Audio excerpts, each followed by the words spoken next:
You're selling every day, whether you're dealing with your employees, whether you're dealing with customers, etc. And the topic, the title of today's presentation is called "Their Lips Are Moving." Okay, somebody knows the joke, right?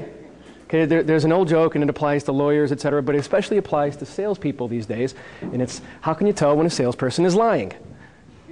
Exactly. The punchline is their lips are moving. And the premise behind this whole presentation is, A, that the public, the people that we deal with every day, that they think that way. And I'm going to show you today why they think that way, and then how you can go about changing that and basically separate yourself from the rest of the crowd. We would get have an easel, and we would start to draw a picture of a salesperson. So my question to you is, who would we draw? And I don't mean a specific person. I'm not talking Bill Smith. But who would we always draw? It was the same person every time. Anybody? Exactly. It's the used car salesman. First off, it was always a man, but it was always the used car guy, the white patent leather shoes and belt, and somebody who will say anything to you just to get the deal, right? And it's like, oh no, that's not duct tape holding that muffler up. It's a new flexible support bracket, right? Once you drive it off the lot, it's not my problem. So that was first off, the thing to remember is this is in a room full of salespeople. So if you're going to start breaking into psychology, talk about having a poor self-image, right? So if a room full of salespeople think this, what do you think the public thinks?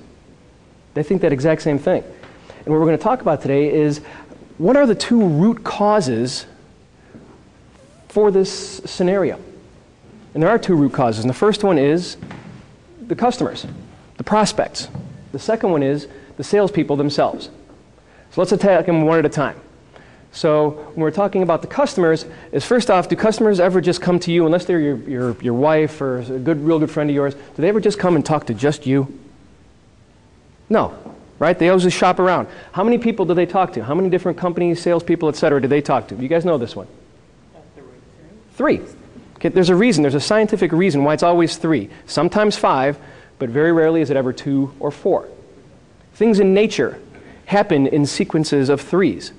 There's a mathematician, an Italian mathematician dating back to, I believe it was the 1500s, called Fibonacci.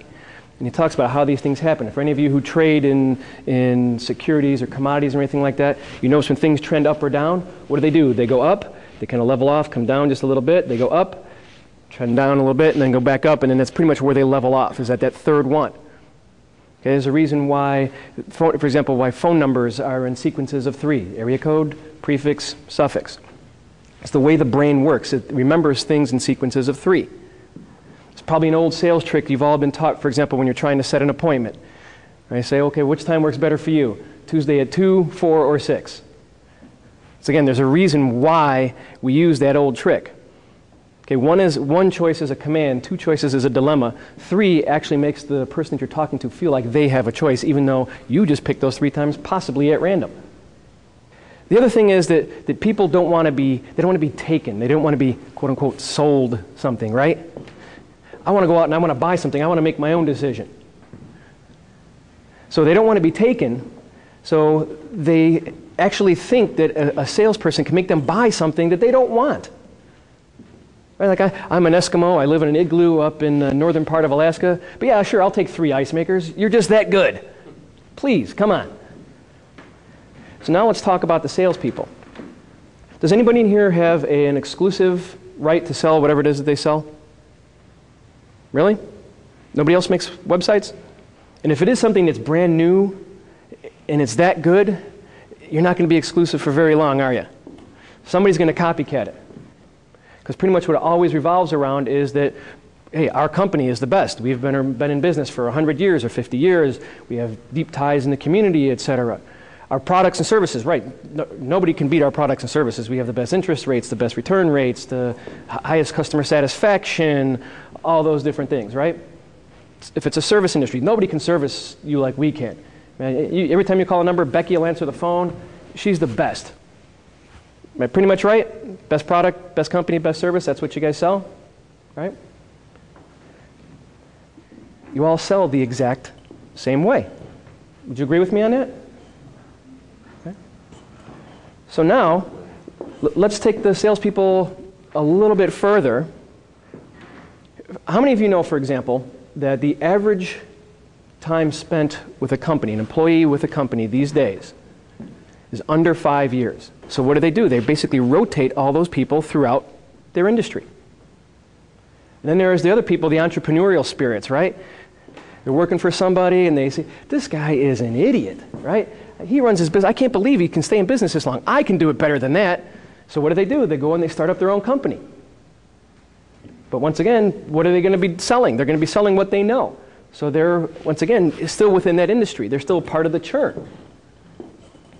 So if we all know that people sell the same way, if we know that everybody's best product, best company, best service, etc. So let's just say I work over at company A, and I'm over here calling on you. Best product, best company, best service, fantastic. And then you decide to say, hey, that guy Mark's pretty sharp. I want to hire him to come and work for me. I come over and work for you now, right?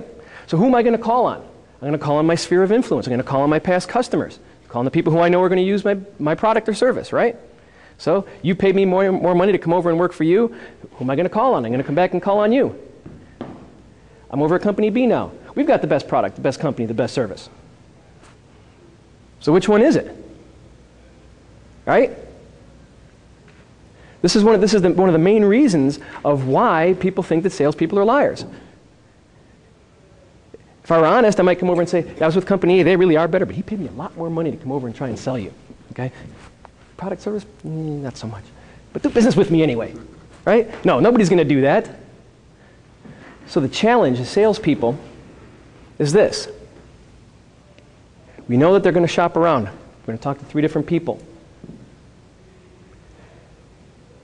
Who are they going to choose to do business with? Who is really the best choice for them? So you 3 are the salespeople. I'm the customer. Selling similar products, similar services. You're all the best. That's what you told me. Who am I going to choose? I'm going to choose the one that's the best in my mind, which is primarily going to be the person that I like because all those other things are the same. They're commoditized. So let's just say for the sake of argument that I choose to do business with you. So what does that make the other 2 salespeople? Liars. Exactly. It makes them liars in my mind because you 2 told me you were the best. But obviously you're not, because if you were, I would have chosen you. Does that make sense? Mm-hmm. So this is the thing that we have to fight against every day. Because I know that I'm going to choose the person that is the best for me. And that's where the key comes in. So do you guys have any questions about what we've talked about so far? Because this is key. Because really what it comes down to is people buy from people that they like. They buy from people who are like them. Most of sales, of selling any product or service, about 10% the product or service. Roughly 90% of it is going to be the relationship that you're able to build with that client, with that prospect.